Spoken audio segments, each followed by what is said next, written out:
One evening in August, you have an errand outdoors, and suddenly it's pitch black. It's still summer, but the summer is no longer alive. So wrote poet Mary Oliver. Late summer is tugging at my heart, bringing a mix of soft joy and sweet sadness. As the evenings cool down, I feel the passage of time, and I'm not accomplishing as much as I had hoped. For example, August 1st is a celebration of Swiss National Day, usually a big celebration here at the farm. My father did come from New Jersey with his Alp horn to serenade the chickens, who come from the village in Switzerland where he's from, Appenzell. They're named Appenzeller Spitzhaubens because their crowns look like the ornate headdresses the women wear during these celebrations. But we didn't have much of a party this year. I neglected to get all the trimmings and the food ready.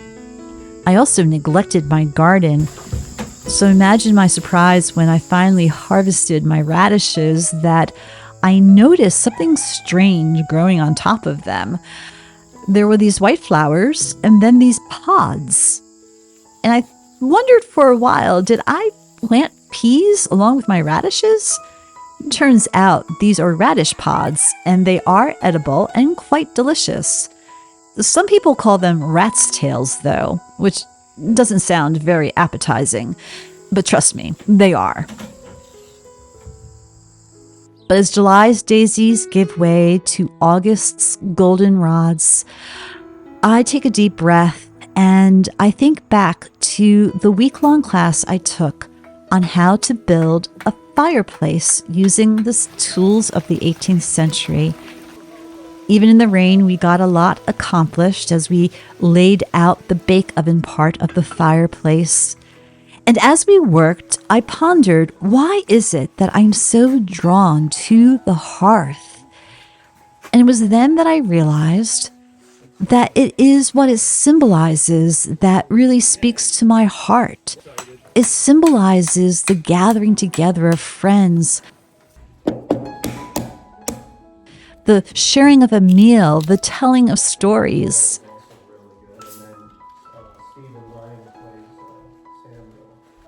The Latin word focus actually means hearth, and that makes so much sense, as the hearth was the focal point of homes in colonial times.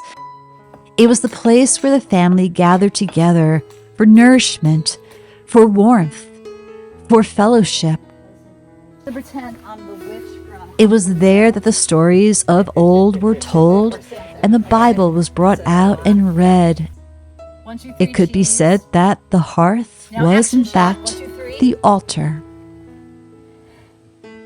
Back home in Vermont, I decided to give my bake oven another shot, and I fired it up, realizing it needs a little bit better ventilation, but still, it works.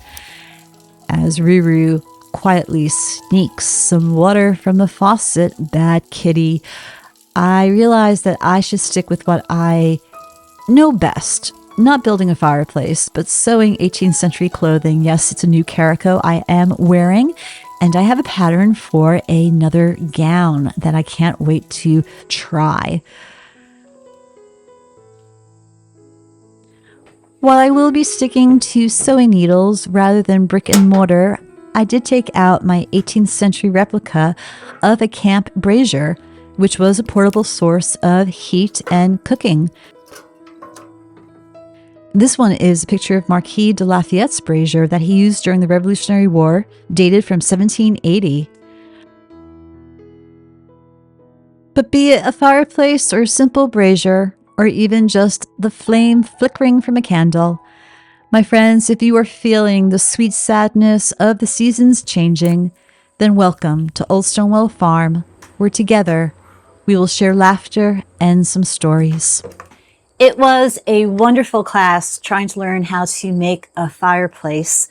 I did get a little bit down about it because I thought it would be easier than it was. I had hoped that if I ever got around to finally building Old Stonewall Chapel, I could include a little fireplace for us to gather around. But That project is a lot bigger than I thought, and we didn't finish the fireplace because we were down a few people during the class, but it was a great time away. And I realize now that my dreams of a big open hearth to cook over, well, I probably will have to be happy and content with my bake oven and with my 18th century brazier. I do have a piece of slate underneath this, and I am on the porch because while braziers were used inside the home, they do come with a disclaimer because of carbon monoxide can build up. But luckily back then the homes were not insulated tightly and that the fumes could escape. So I will be content with a brazier for that fireplace feeling and for cooking. And I will make sure to use it outdoors where it is well ventilated and make sure that the dog doesn't get too close to it. Fritz, excuse me 1 second.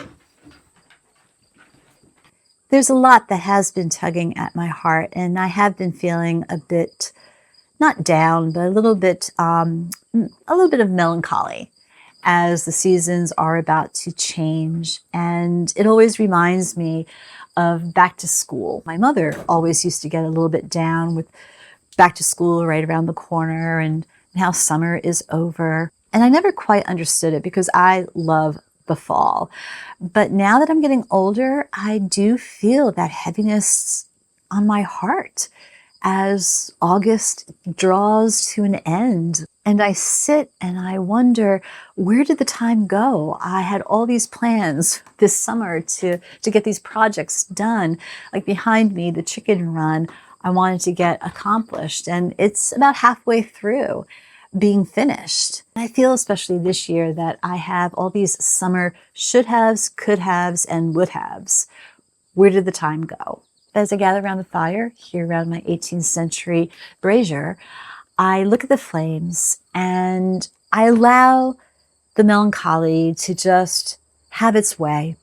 I allow the sadness to tug at my heart. I allow the memories of years gone by to play out as the flames dance. And I remember the stories my family used to share around a campfire. Growing up, at the end of August, we would have one last camping trip. We would always have 2 vacations. One would be a week-long vacation going somewhere to a historic battleground or whatnot. That's where I get my love for history. And then at the end of August, right before school began, we would have one more camping trip. And it was a special time because I knew that the summer was ending and soon school would begin. And so the fire meant even more to me as we gathered at night and we got it going. And of course we had the marshmallows to roast. But it was there underneath the stars, the flames growing higher, that there was a sense of peace, a sense of hope. And there was a lot of laughter as we told stories, as we remembered what Grandma and Grandpa used to do, or how my father growing up in Switzerland used to chase the goats, or how my mother used to get ready for school and remembers walking in like feet of snow and all these things. But what was really most powerful was just the sense of being together around the fire, feeling the warmth and knowing that you weren't alone. Yes, the symbol of the hearth is very important to me. It symbolizes the heart of a home. In Celtic tradition, the one who took care of the hearth, who tended to the flames, was a very prestigious position. The hearth keeper. That was the person who kept the traditions alive, who kept the family fed, who kept the warmth going in the house, who kept community together. Tending to the hearth was an important task. And while I don't have a working fireplace inside the house, when I do tend to the fire here in the brazier or in my outdoor bake oven, I realize how tricky it can be to make sure those flames continue. How we must tend to the flames, well, that's the same way we must tend to our faith, tend to our hope in the world. because we could so easily allow the faith and the hope to just burn out. We cannot take for granted that the flames of passion, the flames of God's love will continue to burn without us tending to it. We tend to it by slowing down. We tend to it by taking a walk in the woods. We tend to it by reading scripture. We tend to it by reaching out to one another. We tend to it by telling stories, sharing those moments in our life that mattered, that made us laugh, that made us cry. Because in the sharing of those stories, we share our humanity with one another. It was Frederick Buechner who once said that stories matter. My story matters, your story matters, because as we tell them, as we share them, we begin to realize that your story is similar to mine, and my story is similar to yours. We're not all that different. We all have the same fears, the same struggles, the same loneliness. We all have the same doubts. There are certain times in our life that we're standing tall and we're so sure about everything and we're content and peaceful. And then there are times in our lives when we're really struggling. But when we gather around the hearth, when we gather around the fire that is burning, we could just take a deep breath and remember that our hands have the ability to light a fire. Our hands have the ability to use that fire to feed someone. We have that opportunity to then open our heart and invite somebody in to gather around, find a place of rest, of warmth, a place where they can then tell their story and be heard. So yes, every August we would end our summer vacation before school started with a camping trip. And the most precious memories that I have of those trips were always gathered around the campfire with my family, staring at the flames and sharing our stories. So I'd like to invite you to share your story with me.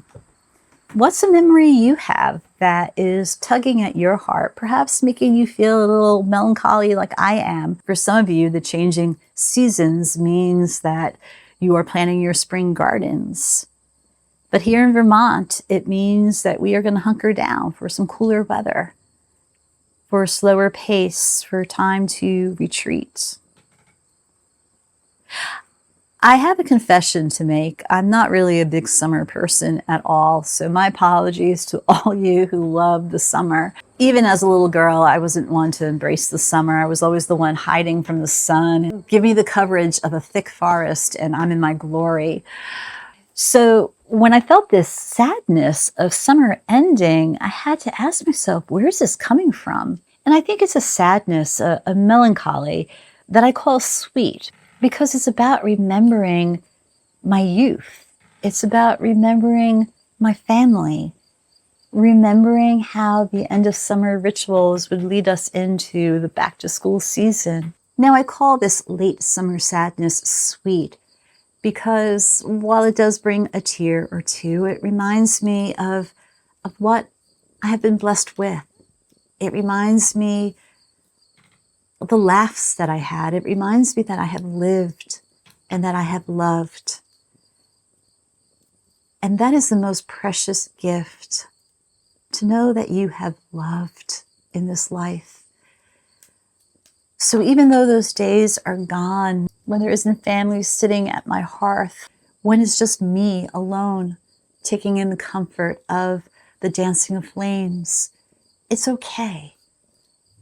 Because tucked inside deeply in my heart are the stories, and they are sweet, even if they do make you cry a bit.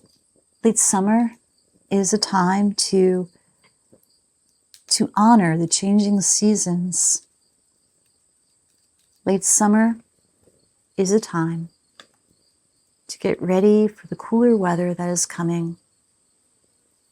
and to remember to always tell your story. Are you a keeper of the hearth?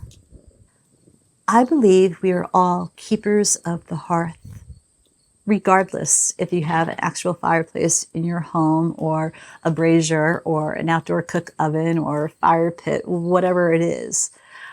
I believe that we are all hearth keepers. We are all entrusted by God to keep the fire of love burning, the fire of community going strong. We are all called to care for one another and share the stories that matter, that make us cry, make us laugh, that bring us once again together.